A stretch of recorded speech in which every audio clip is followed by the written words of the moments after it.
You're listening to the Things About Nature podcast. Coming to you from a city that never sleeps is me, your host, Rockshana. I invite you to join me in truly honest, passionate, and fun talks that motivate, invigorate, and maybe inspire. Even though we're no longer in the mile high, the sky is still the limit. Everything and anything goes. So let's start talking about things of that nature. Hey everyone, thanks for tuning into this episode of the Things of That Nature podcast. I'm your host, Rockshana, and like always, we're mixing it up, we're doing different things, we're talking to people that have their own story, have their own inspirations. I'm just here to share who I meet with you. And today, our guests, I'm very intrigued, I'm very excited. I have no idea where this will go. I feel like it'll be a 2-part episode. I don't know. We'll see what happens. So today we have Sedona Swan Soulfire. So hi, Sedona. How are you? Hi, I'm well. Thank you for having me. Absolutely. Your voice is just so calming. It would totally put me to sleep. You know, you are not the first one to say that. And it's so funny because I just Soulfire, right? It's in my name. I feel so sparked and activated. So it's funny that's what people perceive. But thank you. Yeah, absolutely. Very soothing. So I have to ask, is Sedona Swan Soulfire, is that your given name? My birth name? Is Yeah. that what my parents named me? No, that is not. Do tell. Are you open to telling the story of how that changed?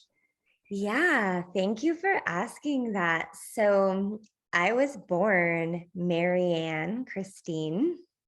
That's my birth name, which I still hold. That's all the legal stuff is there. And it's precious to me, my birth name. But I, like all of us did, we grew up in this world of social conditioning and social normalcy and domestication and all of that. And I left right after I graduated college. I started to travel. It was like, I just couldn't wait. I didn't even know what was inside of me. But as soon as I had graduated from a performing arts academy, I was out. I was off. I was just traveling the world. And I went to Europe for a while, and I thought what I was going to be doing was going back to Los Angeles, trying to be an actress, doing that thing. But I came back with an awareness that wasn't the path for me. This wasn't what I was resonating with. And I started going on this grand United States adventure. And I got a job working for the Grand Canyon National Park. And so I was anchored there in Arizona and was going to all of these beautiful different northern Arizona sites and nature. And I started going to Sedona. It's a vortex spot and a beautiful landscape in Arizona, if you don't know. And that is where at that time and in that place that I felt that I started to clear all of this societal patterning. And I started to really tune into my own heart and my own heart's path and my own desires. It's like the first time I could get clear, really. And so I took that name. I took that name to symbolize that shift and that change and that commitment to myself to really follow my own path. Okay. So it's like you rediscovered who you were and marked it. Yeah. And then there's 2 more names to describe. So then Soulfire is funny. Soulfire was an accident, but it was a serendipitous accident that my first dance company that I really got going with, that was a really strong, big part of my dance and arts career. We were called Belly Dance Soulfire. And so I don't know, back in the day, people still probably do this, but on Facebook, I hang around a lot of dancers. as I'm sure you do in like our community. And so it would be a normal thing that a dancer would put her first name, but then the company that she was associated with or dancing with as her second name, you know. So I put Sedona Soulfire, but then it just, everyone started calling me that. And when I was doing shows and people were hiring, they just put it there, and it kind of clicked and it became my name. And even after the company dissolved and disbanded, it was still there. And so that's Sedona Soulfire. And I recently worked the name Swan in for a similar reason as Sedona. That was over 20 years ago, Sedona. And then just this last year, I took Swan as a middle name. Oh, wow. A lot of, it sounds like, you know, some of the, like your Soulfire was an accident, but it was still meant to be. So a lot of like on purpose accidents. Yeah. Yeah. And I really believe in that. I really believe in marking our deep soul evolutions or our paths or our big transformations and changes in lives with name shifts, tattoos, piercings, like bringing it back to the roots and the ritual of honoring our passages and our transformations through the life experience. So you went the acting, well, you went to the performance college route, and then we went to national parks. What happened in between? Was it just being in a different country and seeing something different? That was what happened, is in kind of letting me release that like LA Hollywood dream. Yes. Yeah, it was, my art, it's not just mainstream, you know, it's very sacred and it's very spiritual to me. And that wasn't being held or talked about, you know, and that felt just, it just wasn't my resonance. And so when I left, it was, you know, when I left college, what had I done? I had been in school my whole life, right? I went to public school, was put in at a young age. I think we start at 5. Mm-hmm. And then I was lucky to choose my own college to go to a performing arts academy where at least the subject was my choice and something I cared about and was attracted to, but still it was the system that someone else set up for me.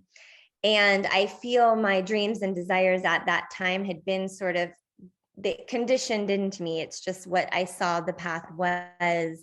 And at that time, I really started to realize that I have my own voice, and Los Angeles in that time didn't feel like a nourishing environment for me. And so I went on a path of self-discovery and eventually found Eastern dance modalities, which really is what clicked me into what I feel is my true and pure voice artistically. Oh, wow. Okay. Now, when you found that, is that where you started going the route of like the ritual embodiment in like an art form?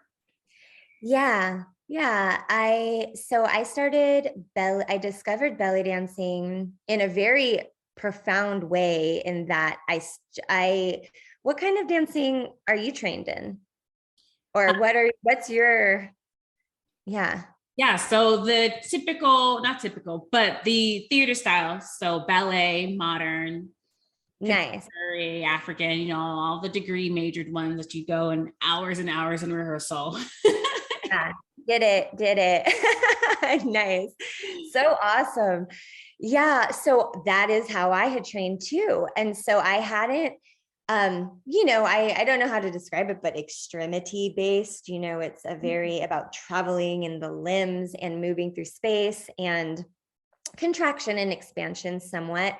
But I was at a music festival in California in 2003, and I was gifted a belly chain, this gorgeous belly chain with these beautiful leaves engraved in them. And I put it on, and it was, you know, I feel I want to make a cartoon of this or something. It was the magic belt. I put it on, and all of my embodied focus, it changed. It shifted to my core, to inside of me, inside my hips, inside my pelvis. And the dance really started coming through me, what we think of as belly dance, the undulations and the vibrations and the spirals and the serpentine patterns and the hip locks. And people started calling me the belly dancer at the at the camp and at the festival. And they even pulled me to this back one VIP area, and I did a little show. No idea, no training, didn't have the concept of belly dancing as a genre, as a style, as a cultural expression even. And so after that, I went just deep into the study, went to the root, went to the motherland of North Africa, to Southeast Asia to study, and had great teachers in California as well. And because of my performance arts background, everything clicked really fast for me on the path. The performance aspect was there. And I felt a connection to the divine feminine. I knew that dance, it has to do with celebrating life, with celebrating life cycles, specifically how women are connected to that in their body, the matriarchal lineages. It's not only for that, it's for all beings, of course, but there is that connection and there is that mythos and the rich cultural essence and just even what the shapes mean. There's such sacred symbols, the eights and the spirals and the serpents. And I was attracted to it in a spiritual way, but none of my teachers were really bringing that through. And that's when 10 years ago, I started going to India, and I started training in an obscure temple dance lineage called Odissi. And they are talking about it there. They're talking about dance as a spiritual practice, art as a way to elevate and inspire humanity, to raise the vibration on a planet. And when it was just really going there, that kind of clicked everything into place for me. And I still do my own style fusion, but it's like the philosophies clicked in. And so that's where the ritual came in, and that's where the deep devotional intention came in with the work that I present. Wow. So is your work, is it educational, or is it performance-based? Is it like therapeutic or assisting? Like, how would you describe? All of that. All of that. I teach a lot. And that's a big piece of my pie. I teach women, although I do sometimes have others come in, and that space is welcome, and including, but I teach a lot. So I actually teach the form of the dance, but there's just so much shame around being in a body encoded here on the planet. And I hope to teach movement to connect people with the power and the beauty of their bodies, and with dance as a mode of creative self-expression and moving and shifting energy, but also for your own personal healing and therapy. So I kind of cover all bases. I teach dancers that want to be dancers and perform dance, and I teach beings that want to just connect with their body in a more self-loving, self-empowering way. And then I offer performance art and direct a company and a troupe. So really, it's all there. I'm part of it. Doing a whole bunch, mixing it all together. Yeah. What about you? Yeah. I mean, it's a big thing bringing that up. Yeah. Yeah. I can definitely relate to you in the sense of, using dance and using something you genuinely enjoy, you feel it through your body, to help others in the teaching aspect of, in class, or if you want to use it as a therapeutic mode. Like for me, when I'm having a rough time, I will cry during a hip hop class because I will just express and just pour it all out on the floor. And I was like, what's wrong? Did you hurt yourself? No, I'm just having an emotional breakdown. It's okay. But it is therapeutic. And there are ways that I truly people can channel that. I teach a class where I call it an experience. I don't care what you do. I don't care if you get the movement at all. That's not what it's about. It's about you using that experience in that moment to translate it to something else, where you're having a rough time or where you're making a big decision, just releasing that way. So I'm on your page. I'm there. I'm in the book. We're reading it together. Yes. We're adding our own little paragraphs. Yeah, exactly. Movement just helps you to process. It does. But it sounds like you're doing it a lot more in a, would it be safe to say if I said you're doing it a little bit more in a spiritual sense? Yeah, it's there. That's it for me. Mm-hmm. So that aspect of ourself that is more than just this physical body, that is connected to all beings, that is transcendent, that is mystical, the intuitive aspect of ourself, the more subtle aspect of ourself, which I feel as a culture and as a time, we've been so just connected to the linear and the provable and, the logical. So I like to open up that space for the more subtle and the more heart-centric. And that is what I would call spiritual. Okay. Inspired. Yeah. All right. That makes sense. Now, what is I read your bio and I was very curious on the 13 Moon Mystery School. Mm-hmm. Yes, thank you. This is such, there's not a lot of people who want to go there. So thank you. This is a precious piece of who I am as a person. I was just writing my teacher today, literally right before we hopped on.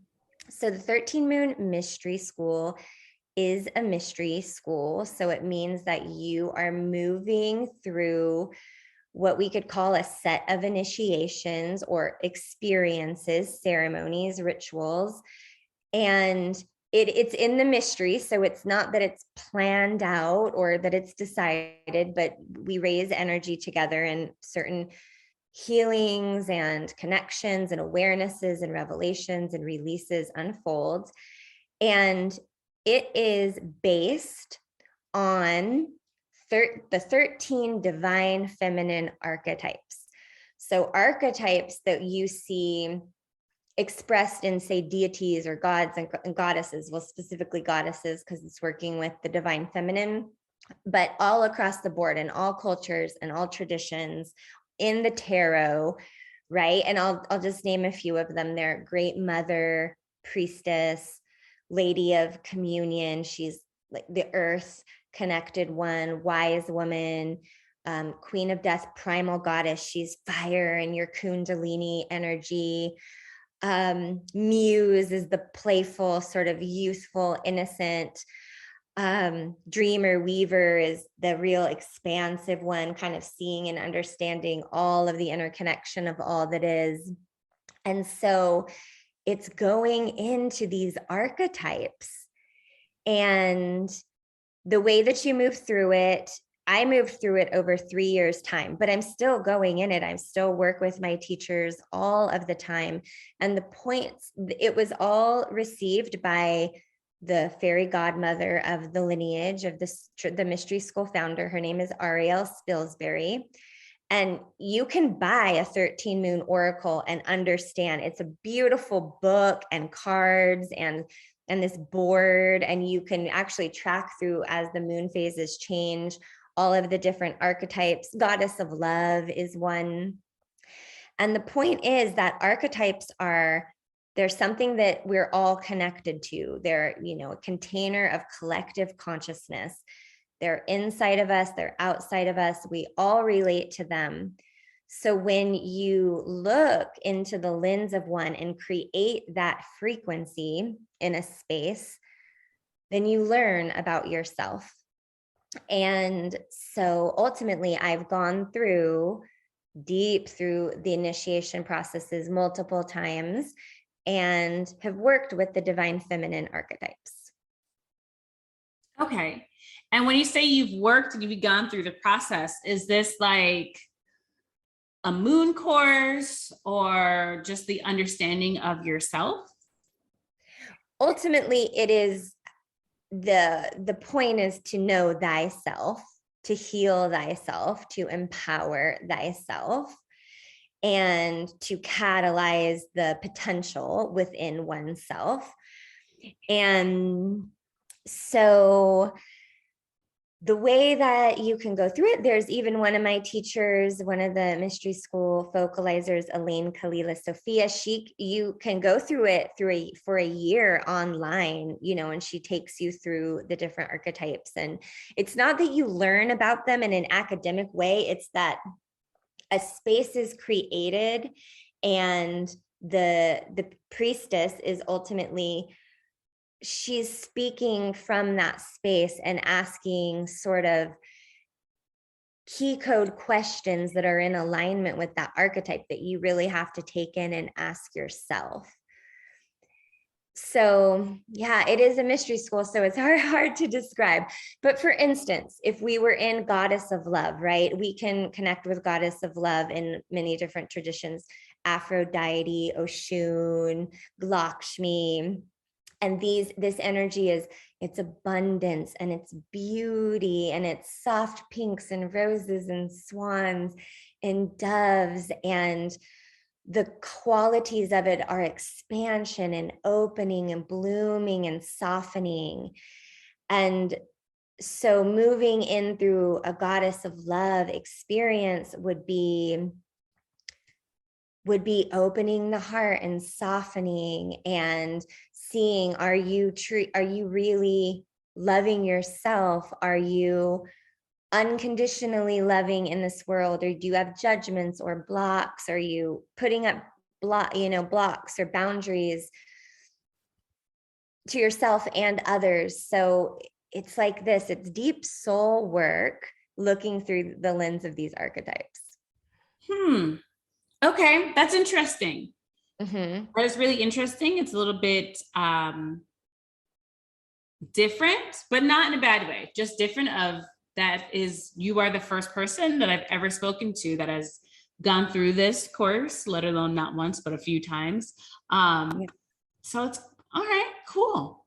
Yeah, it's very esoteric and it's very mystical.